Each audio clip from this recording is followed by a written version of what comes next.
Alors bienvenue dans cette formation et un grand merci d'avoir rejoint et d'avoir investi sur toi.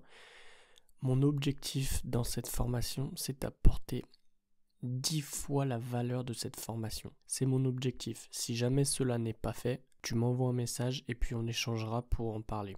Alors dans ce premier module, on va voir comment ne plus se faire manipuler par la culpabilité. La culpabilité, c'est essentiellement l'une des manipulations qui ressort le plus souvent, car c'est l'une qui est aussi le plus facile et qui demande le moins d'expérience. Et malgré ça, c'est aussi une qui fonctionne énormément pour les personnes qui n'ont absolument aucun bouclier. Comme on peut le voir par exemple avec le gouvernement, c'est juste un exemple que je te donne. Je ne prends aucunement des partis là-dedans. Mais comme on a vu, lorsque les personnes qui étaient pas vaccinées prônaient pour responsabilité que c'était à cause d'eux qu'il y avait encore par exemple des personnes dans les hôpitaux et tout ça, et bien à ce moment-là, le gouvernement va effectuer une manipulation par la culpabilité. Ils vont essayer de faire culpabiliser la personne en l'emmenant dans une direction où elle ne veut pas aller, mais où elle va devoir se forcer d'aller pour le bien des personnes. Et en fait, avec la culpabilité, ça va amplifier le ressenti intérieur. Donc ça va se passer au niveau de la caisse de résonance interne. Et une émotion, ce qu'il faut savoir, c'est qu'une émotion peut en réveiller une autre. Et donc, ce qui va se passer, c'est qu'une émotion va en chambouler une autre. Et puis au final, à l'intérieur, toutes les émotions vont se réveiller. Et c'est ce qui va faire apparaître la culpabilité. Et ensuite, c'est ce qui va faire qu'on va facilement être manipulable parce que ça va aussi jouer sur l'empathie qu'on verra un peu plus tard dans le prochain chapitre. Ce qu'il faut comprendre aussi, c'est que les personnes qui vont vouloir manipuler par la culpabilité, ils vont vouloir directement qu'on s'engage sans réfléchir. Ils vont vouloir qu'on dise oui tout de suite pour éviter qu'on se dise mais est-ce qu'il n'y aurait pas quelque chose derrière ? Est-ce qu'il n'y aurait pas des intérêts qui ne me sont pas propres ? Et donc pour contrer ça, il va falloir respirer. Il va falloir que tu donnes une réponse plus tard. Parce que si, comme je te l'ai dit, les gens veulent te presser, c'est pour une raison, c'est pour que tu t'engages directement. Et que tu inhibes, si tu veux, le système de réflexion. Et c'est une chose qui est vraiment, vraiment très importante. Il faut toujours garder un esprit critique, même sur ce que je te dis, même sur tout. Il faut que tu gardes un esprit critique. Car sinon, les gens peuvent faire de toi ce qu'ils veulent. Ils peuvent te manipuler n'importe comment. Mais on le verra aussi un peu plus tard dans un prochain chapitre. Comme je te l'ai dit, le premier point, c'est que tu respires. Et tu donnes une réponse plus tard. Tu dis, écoute, actuellement, je ne suis pas en capacité de donner une réponse.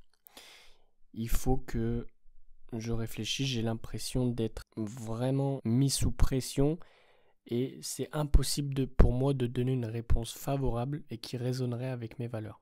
Tu dis quelque chose comme ça et là, il y a forcément, les gens comprendront et puis ils se diront, ok, bah avec lui, la manipulation, ça marche pas. Ensuite, dire non lorsqu'une personne veut un oui ou seulement tu dis ou lorsqu'une personne te propose deux résultats. C'est pareil également, on va le voir un peu plus tard. Et le fait de dire non, ça ne veut pas dire que tu n'es pas d'accord, ça veut dire que cette offre-là n'est pas alignée avec toi. Quand une personne te dit non, c'est la même chose.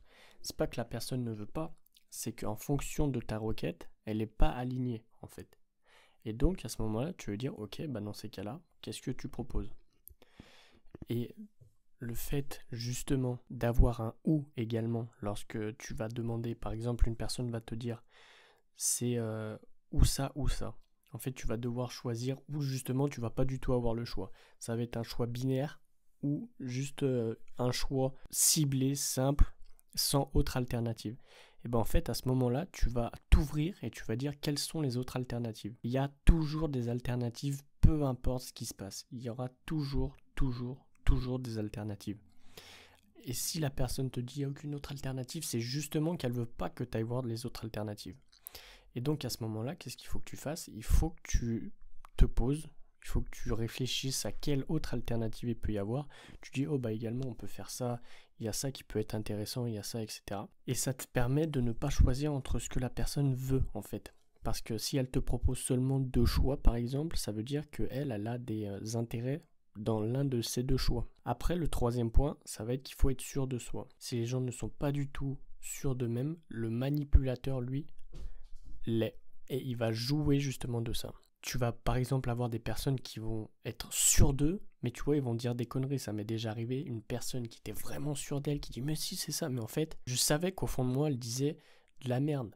Et donc, tu commences à douter, tu dis « est-ce que c'est moi, des fois, qui ai tort et tout ça ?» Alors que non, pas du tout. Il faut faire gaffe, il faut faire super attention à ça. C'est que si tu n'es pas sûr de toi, ça va se ressentir et les manipulateurs, ils vont directement appuyer là-dessus.